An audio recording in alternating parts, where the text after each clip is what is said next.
Alors maintenant que notre rapport a été saisi, qu'on a indiqué peut-être des petits indices pour nos titres de section, nos citations, notes de bas de page, etc., pour nos styles qu'on insérera un petit peu plus tard, ce qu'on doit faire maintenant, c'est commencer par insérer toutes les pages du rapport et créer nos sections.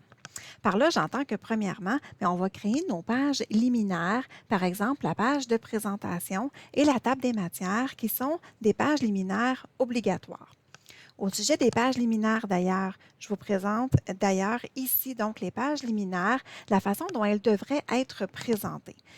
Heureusement, les rapports ne contiennent pas toujours toutes ces pages, mais si vous avez à faire quelques pages liminaires dans un rapport, sachez qu'elles doivent suivre cet ordre-là et c'est un ordre qui a été déterminé par l'Office québécois de la langue française. Donc, on peut retrouver cet ordre-là quand on va voir les différentes pages liminaires sur le site web de la vitrine linguistique. Donc, on doit commencer évidemment notre rapport par la page de présentation. Une fois que c'est fait, on a la page de sommaire qui est facultative et ensuite on a la table de matière qui, elle aussi, est obligatoire. Ensuite, on a les listes, donc liste des tableaux, des figures, des abréviations et des sigles. Et par la suite, on aura la dédicace, l'épigraphe, le remerciement, l'avant-propos et l'avertissement. Donc, nous, dans notre cas, pour nos pages liminaires, ce qu'on va aller faire, c'est donc la page de présentation et aussi la page pour la table des matières. Alors, comment on fait pour insérer une page vide? Alors, à partir de l'onglet Insertion, on va cliquer sur Page et sur Page vierge pour insérer une nouvelle page. De mon côté, j'ai déjà inséré une première page vide et j'ai déjà en fait créé mon titre et j'ai même mis des petits commentaires pour le besoin de l'exercice. Alors, ce que je dois faire dans ma page de présentation, bien, premièrement, je vais avoir le nom de mon entreprise qui va se retrouver sur ma première ligne. Je vais m'assurer d'avoir un espacement avant de 48 points. Si dans une mise en situation, par exemple, on écrit le gouvernement du Québec comme nom d'entreprise, on va s'assurer que le déterminant le, ou peu importe le déterminant qui est dans votre mise en situation, ne figure pas dans le nom de l'entreprise qui va être écrit dans le rapport. On pourrait aussi insérer le logo de notre entreprise si on en a un et selon les normes de l'entreprise aussi, évidemment. Une fois que c'est fait, on va aller faire un retour et on va aller donc inscrire le titre de notre rapport. On peut avoir un saut de ligne aussi si c'est nécessaire. Ensuite, on va écrire en fait le nom du destinataire du rapport. Donc, on va écrire Présenté à et ensuite, on va écrire le titre de notre personne, donc directeur, directrice, etc. Et on va écrire donc le nom du destinataire ensuite avec sa fonction. Ce qui est important de remarquer ici, c'est que si le titre de votre rapport, donc qui se retrouvait un petit peu plus haut, est au féminin, mais ça va être important ici que notre rapport qui est présenté à ait un E à la fin, par exemple, de présenter, parce que notre rapport serait le titre au féminin.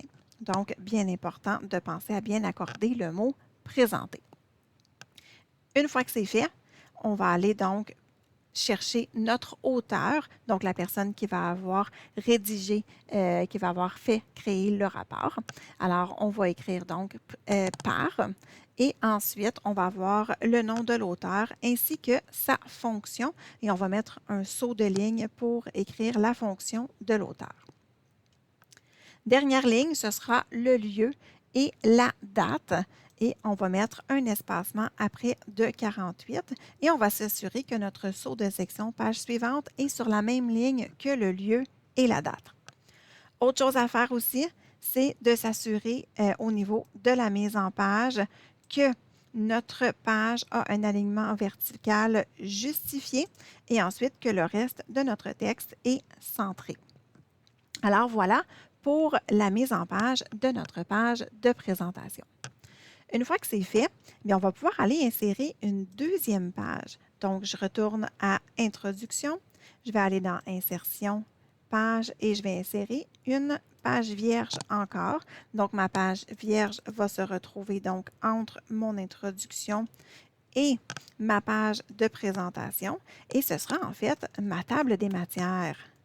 Donc, on peut déjà écrire le titre tout de suite et en fait, on pourra modifier le style avec le style liminaire quand notre style aura été créé un petit peu plus tard.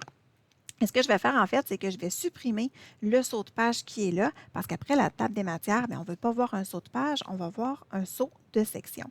Donc, je vais supprimer mon saut de page tout de suite et qui m'amène à ma page d'introduction. Et je vais tout de suite aller faire un saut de section, page suivante, pour être sûr que mes informations sont bien entrées ici. Alors donc, j'ai ma page de présentation qui est faite et qui est terminée. J'ai ma page de table des matières. Je pourrais générer la table des matières un petit peu plus tard. Une fois que c'est fait, bien là, je vais aller créer au bas complètement ma page de bibliographie qui est ma dernière page obligatoire.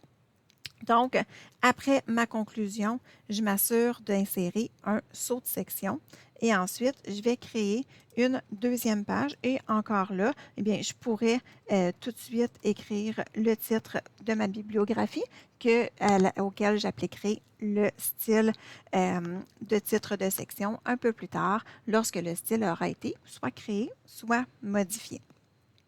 Ensuite, bien, je dois aller dans les parties de mon texte. Donc, je recommence, je m'en vais au début.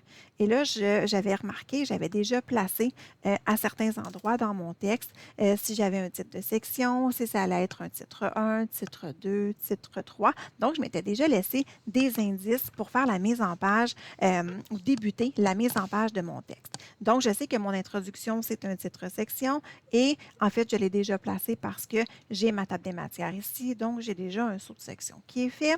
Alors, je sais que je commence sur une nouvelle section ici. Donc, je vais aller voir plus bas. Alors là, j'ai titre 1 et titre 2. Alors, en fait, tout dépendant des normes de votre entreprise, c'est possible qu'on vous demande que vos titres 1 se retrouvent dans des nouvelles sections, donc dans des sections différentes. Mais pour ce qui est le cas de l'exercice ici, je vais laisser les titres 1 et titre 2 sur les mêmes sections. Les seuls titres que je vais déplacer, ce seront les titres de section. Alors, donc, en fait, ça a déjà été fait. Donc, j'ai mis un saut de section ici pour aller retrouver ma section de conclusion qui avait déjà donc été nommée titre section. Et ensuite, j'ai ma bibliographie qui se retrouve ici, qui aura elle aussi un titre section. Alors, de mon côté, donc, je me suis assurée que ma page de présentation était faite. Ensuite, je me suis assurée d'avoir une page vide pour ma table des matières. J'ai une page vide pour ma bibliographie et je me suis assurée aussi d'avoir créé des sauts de section page suivante entre les sections de mon rapport qui nécessitaient des sauts de section page suivante.